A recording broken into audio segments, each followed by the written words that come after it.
예, 오늘 누가복음의 말씀을 가지고 카이레의 기쁨을 전하는 사업, 카이레의 기쁨을 전하는 사업이란 제목으로 함께 하나님 말씀을 나누도록 하겠습니다. 예, 오늘 본문은 보통은 수태고지라고 하는 말로 많이 알려져 있는 말씀입니다. 그래서 하나님께서 천사 가브리엘을 마리아에게 보내셔서 예수 그리스도를 이제 잉태하게 될 것에 관련돼서 이제 알려주시는 말씀이 바로 오늘 본문이죠. 잘 알다시피 다윗의 자손인 요셉이라고 하는 한 청년과 또 마리아라고 하는 처녀가 서로 이제 결혼을 앞두고 있는 어느 날 하나님께서 천사 가브리엘을 보내시게 됩니다. 마리아에게 보내시게 되고 그 천사 가브리엘로부터 마리아가 이런 이야기를 듣게 됩니다. 당신은 지극히 높으신 이의 아들이라 일컬음을 받을 자를 잉태하게 될 것입니다. 조상 다윗의 왕위를 이어서 영원히 야곱의 집을 다스릴 왕을 잉태하게 될 것입니다. 라는 이야기를 마리아가 듣게 됩니다. 이 이야기를 들은 마리아는 매우 놀라게 되지요. 우리 가운데는 이제 결혼하신 신혼 부부도 있고 그런데 만약에 여러분이 그 태중에 아이를 잉태하게 되었는데 그 아이가 20년 뒤에 통일된 이 나라의 첫 번째 대통령이 될 것입니다. 이런 이야기를 듣거나 아니면 세계의 평화를 위해서 하나님께 귀하게 쓰임 받을 큰 인물이 될 것입니다. 이런 이야기를 만약 여러분이 듣는다면 어떠실 것 같으세요? 저희는 남자니까, 특히 저는 남자니까 그 아이를 갖는다는 게 어떤 느낌인지 잘 모르겠는데 아마도 그 아이를 낳은 사람 저밖에 없어요. 아, 그렇군요. 그렇군요. 예. 아이를 잉태했는데 그 기쁨도 되게 큰 텐데 그 아이가 우리나라의 통일된 나라의 대통령이다 될 것이다라는 이야기를 태몽으로라도 이렇게 꾸게 된다면 엄청난 기쁨이겠죠. 예. 분명 마리아도 그렇게 큰 기쁨을 느꼈을 거라 생각이 듭니다. 그런데 마리아는 이 이야기를 듣고 사실은 기뻐하기보다는 매우 놀라고 두려워했어요. 왜냐하면 아직 마리아는 남자를 알지 못하기 때문입니다. 결혼을 다음 달 이맘때쯤으로 약속해 두고 결혼을 준비하고 있는데 어느 날 갑자기 오늘 밤 하나님이 나타나셔서 너의 태중에 아이가 있다 이렇게 말한다면 어느 누가 그거를 기쁘게 받을 수 있을까요? 이거 어떡하지? 이거 오해받을 만한 충분한 일들인데 이러면서 마리아는 되게 놀래 했었습니다. 근데 반면에 가브리엘은 되게 기뻐했어요. 되게 기쁘게 이 소식을 전합니다. 우리가 함께 읽었던 누가복음 1장 28절에 이렇게 기록되어 있죠. 마리아에게 이렇게 말합니다. 기뻐하여라. 은혜를 입은 자야 주님께서 그대와 함께 하신다. 기쁜 소식을 전하는 가브리엘은 이 소식을 전해들은 마리아를 향해서 은혜를 입은 자라고 말을 합니다. 그리고 30절에서도 이렇게 말해요. 마리아야, 그대는 하나님의 은혜를 입었다. 그런데 사실 마리아에게 이것이 기쁜 소식이 안 되는 이유는 세 가지가 있었습니다. 첫 번째는 아이를 잉태한 것은 분명 기쁜 일이긴 하지만 처녀가 아이를 잉태했기 때문에 그것은 결코 기쁜 소식일 수 없었죠. 또 은혜일 수도 없었습니다. 이것은 파혼은 물론 그 당시 율법에 의하면 돌에 맞아 죽을 일이었기 때문에 마리아는 이 소식을 듣고 엄청 두려워했어요. 또 두 번째 이유는 로마의 식민지였던 유대 땅에 자신이 낳을 아이가 이미 멸망한 나라 그 다윗의 왕위를 이어서 왕좌에 오르게 된다고 하는 이야기는 로마에 대한 반란을 의미하는 것이었기 때문에 이는 곧 죽음을 또 의미하는 거였기에 이것은 결코 기쁜 소식이 될 수 없었죠. 또 세 번째로는 더구나 태어날 아이가 거룩한 하나님의 아들이라는 그 칭호를 얻게 됩니다. 종교 사회였던 유대에서 스스로를 하나님의 아들이라고 칭하는 것은 비록 그가 로마의 칼을 피한다 하더라도 유대 종교 지도자들의 칼을 맞을 운명이라고 하는 것이죠. 그래서 그 어디에도 기쁨의 소식이 되거나 은혜의 소식이 될 것은 하나도 없었습니다. 그러기에 마리아는 두려워했고 놀랄 수밖에 없었죠. 그런데 가브리엘은 명확하게 마리아에게 이야기해요. 기뻐해라. 이것을 그 원어로 말씀드리면 카이레라고 하는 말인데 개역 개정에서는 이 부분을 평안할지어다라고 하는 언어로 번역했고 헬라어 인사의 형식으로 이 말을 번역을 하면 그것은 기뻐해라라고 하는 거예요. 그래서 세번역 성경에서는 이 카이레를 그 표현 그대로 기뻐하여라 이렇게 번역을 했습니다.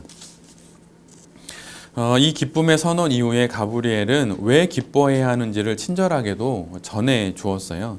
그것은 28절 하반절 제가 좀 전에 읽어드렸던 그 본문인데요. 그 이유는 주께서 너와 함께 하시기 때문이다라고 하는 거예요. 세번역 성경에서는 주님께서 그대와 함께 하신다라고 이 부분을 기록하고 있습니다. 마리아가 기뻐해야 할 이유는 바로 이것이었습니다. 주님께서 함께 하시는 것. 이것 때문에 마리아는 기뻐해야 했던 것이죠. 주님께서 함께 하신다는 것, 그 약속 때문에 마리아는 기뻐해야 했던 것입니다. 이 세상에 있던 어느 누가 마리아와 같은 하나님의 함께 하심을 경험할 수 있었을까요? 자신의 태중에 하나님을 품고 있으니 말입니다. 우리는 어제 성탄절을 지났지요. 여러분 성탄의 가장 그 극치라고 할 수 있는 것, 그것은 하나님의 함께 하심을 아는 거라고 생각이 듭니다. 예수 그리스도의 이 땅에 오심, 그 탄생은 바로 신이신 하나님이 인간인 우리와 함께 하신다고 하는 그 약속, 바로 그것이 우리 가운데 이루어진 거라고 말씀드릴 수 있습니다.